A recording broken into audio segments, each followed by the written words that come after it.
Wait for me, wait for me. I'm going to tell you where we're going today. Oh! Now look, we've discovered woods, we've discovered fields and hedges, haven't we? We've discovered rivers and ponds. Well, today we're going to be discovering moors. That's all around us. We're in the Peak District. We're going to have a great day, ain't we? Yeah! Come on then.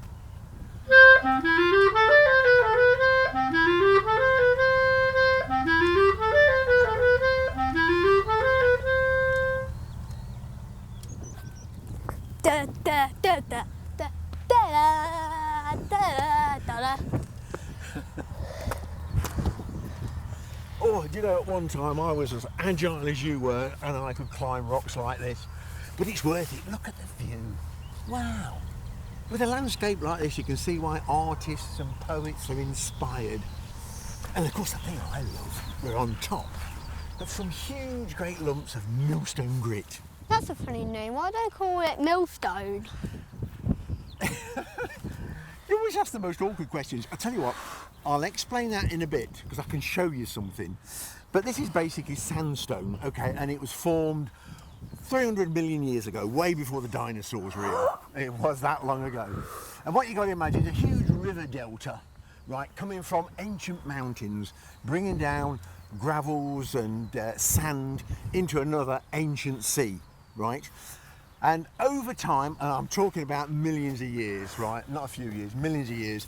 Of course, you had muds covered it, then you had the coal measures, and then you had limestone. And of course, the pressure on top of that, okay, and subject to chemical change, it turned it into solid rock. And then eventually what happened was, over millions of years, this was pushed up again, you know, wow, up onto land. And of course, this is what you see today. And it's been eroded by all the wind action and rain and everything. And here we are sitting on 300 million year old millstone grit. It's good, isn't it? I love it, I love it. You know, geology is so exciting. There's so many things to learn. You know, I think I'd be a geologist if I could come back. Would you fancy being one? Maybe, I'll think about it. Millstones, let's go and look at some. Come on. Oh. Watch where you're going.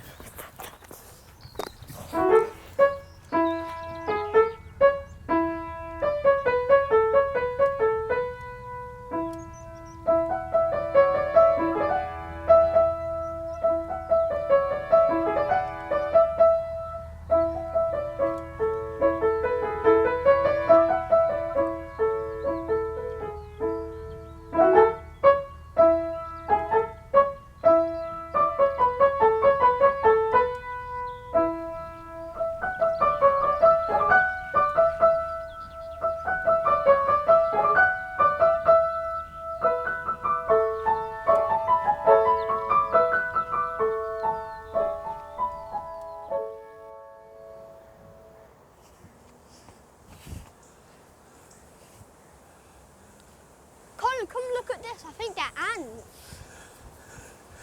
What have you discovered? Oh yes, these are wood ants. And they're trailing up the tree and trailing down the tree. And what they're doing, they're foraging and feeding off aphids. Now aphids are green fly, and aphids are sucking the sap, and the sap really contains loads of sugar off a tree, in this case a birch tree, but of course very few vitamins. So the aphid has to get rid of all that extra sugar, and it gets rid of it through its abdomen, and the ants found this out. And what it does, it goes up and collects it off, yeah, off the aphid, and takes it back down to the nest. Is that clever, or is that clever? Clever. Clever. Come on.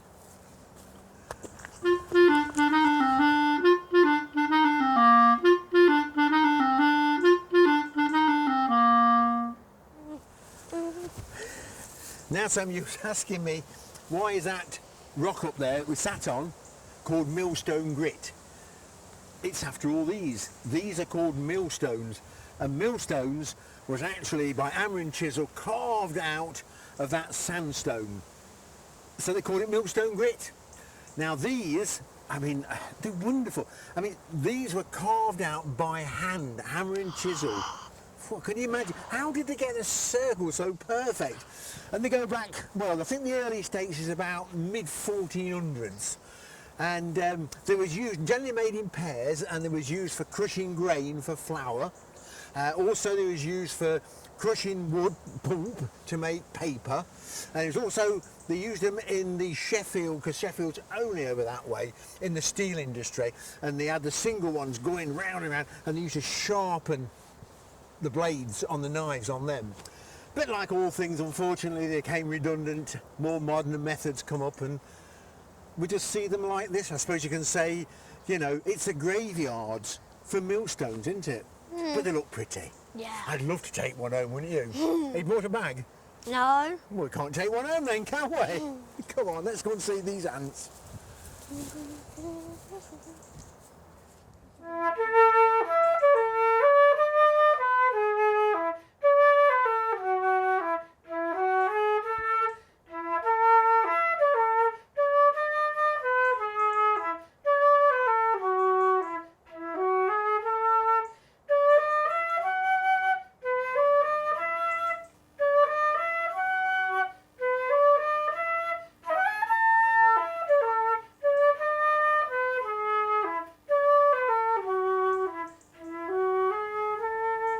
Come here, Sam, look at this. This is a magnificent nest. Look at that, all the activity there. Now this particular ant is quite a rare ant. It's called the northern hairy wood ant. Hairy? How can an ant be hairy? I must admit, it does make me think. But I've been told if you want to see the hairs, you've got to get it under a microscope. And I haven't brought one. But they are fascinating creatures. I mean, in this one nest alone, there's most probably 250,000 wood ants. And there's many queens in there, all producing, obviously, offspring. And they're so clever, they're great builders. And what they've built is a thatch over the top of the nest. Just like you have a thatch on a house. And if it's going to rain, they'll go up and they'll alter it round and pull it. And if you say you're going to be a cold wind coming from that way or that way, they shut certain entrances, like closing a door, and open other entrances. So they get air conditioning all the way through the nest. That is clever. And another thing about this particular ant, on hot days, especially in spring, they'll come and sunbathe on the top, and they get all nice and warm, and then they'll run down inside the nest, and with that heat, they'll heat the rest of the nest up inside. Now that is pretty clever, isn't it? Yeah. That's wonderful, you know, wonderful. Look, I can see one over there. Oh yeah, come on, oh yeah, there's loads. Oh, let's go and look at that one.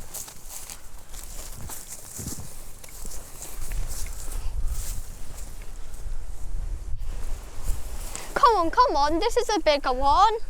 Trust you to find an even bigger one. Wow, look at that. That is one big nest. There must be a lot of ants in there, wood ants. It's magnificent. And have you noticed, it's right in the line of the sun. They are clever, you know, because by being in the line of the sun, it gets the nest nice and warm for the eggs and the larvae to hatch easy. I know that sugar from greenfly, but what else do they eat? Yeah, they do like the excessive sugar from greenfly. They like to exactly.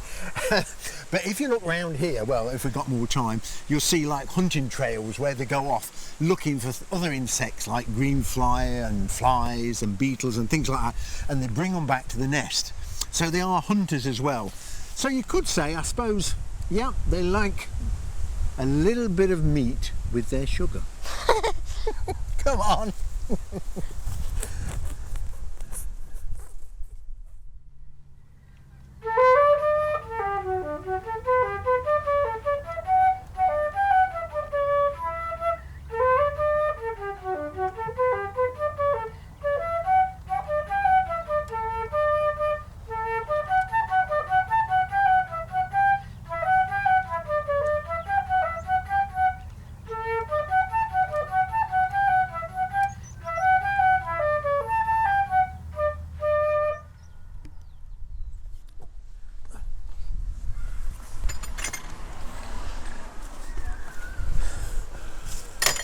Oh, look at this. Do you know, Sam, It's hard to imagine that 4,000 years ago, most of the Peak District was like this. Lovely old ancient oak trees and birch trees, and it must have been marvellous because everybody always thinks that, you know, the Peak District's all about heather moors, but it's not. 4,000 years ago, it was like this. How did it all change? Well, 4,000 years ago, roughly, of course, human beings wanted the land for their cattle, so it was cleared. And when they cleared it all, of course, all these trees sadly, you know, disappeared. It's also over the many centuries, the land's been used for grouse shooting. So they've changed it to heather moorland because the grouse, the birds, love to peck at the young shoots of the heather. So the land has been changed completely. So when you see a heather moorland like this, it's not a true reflection of what it was once 4,000 years ago. But come on, let's go down this path and we'll explore some of it, shall we? Yeah.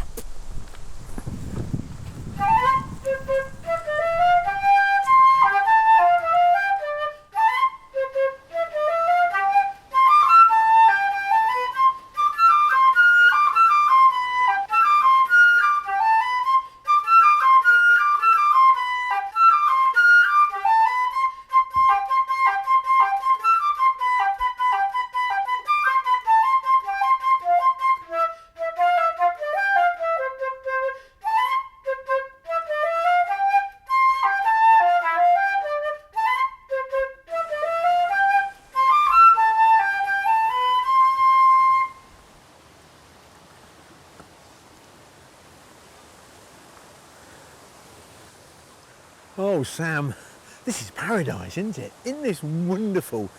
Here we are by a babbling brook with lovely, fabulous old oak trees all gnarled and twisted in the rocks. Oh, this is magnificent. Do you know, I could stop here forever. Oh, it's lovely. My feet are quite hot from all that walking. Can I take a dip? You want to take a dip in the water? Yeah. You know it's cold, don't you? Yeah, that's Now- why I want to.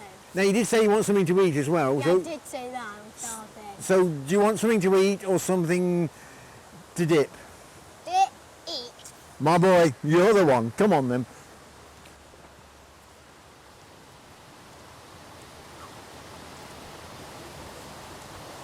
Wow. Oh, here we go. Oh. Oh. Now then. Oh, let's get the socks and shoes off then. They're great. Now, my feet haven't seen daylight for ages, and they certainly haven't. Oh, they haven't babbled in a brook. And whatever you do, make sure you pull them up right up like. It feels cold already. Go on then, are you going in? Look, you must pull your trousers up like that. Yeah. Pull your trousers up. I'm going to hold them. Oh, you can. Oh, There don't we go. mind. I Here don't, we go, here we I go, don't here get. we go. Oh, yeah. Oh, it's freezing. How does that feel? Oh, this is lovely. Ah, that's Come on, get freezing. in there. You wanted to paddle. This is paradise. This is lovely. I think it's more Oh, cold. I'm sorry. Sorry, that was an accident. It better be. Oh, this is lovely. But it's certainly cold, isn't it? Fantastic. I'm ready for a cup of tea and a sandwich now, ain't you? Yeah. Come on then, let's dry his feet. Oh, that was lovely.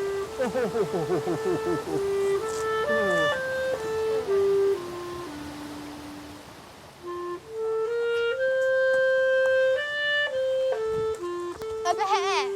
Oh, that water was very cold. Yeah, it's freezing. But I tell you what, my feet feel really alive. Do you reckon you fancy a dip so we can completely go in it? No. Have you enjoyed your day in the Peak District? Yeah, I really loved it. I'm definitely going to bring my mum and dad and talk about all the stuff that I've learnt. It is a wonderful place full of history, natural history, archaeology. It's just a wonderful place to be. And you still haven't gave me that slice of cake and some hot chocolate. Oh right, a slice of cake. My favourite is Victoria Sponge. I don't like Victoria Sponge. I like chocolate cake. Hang on, so it's a hot chocolate and a chocolate cake. Yes. Come on then.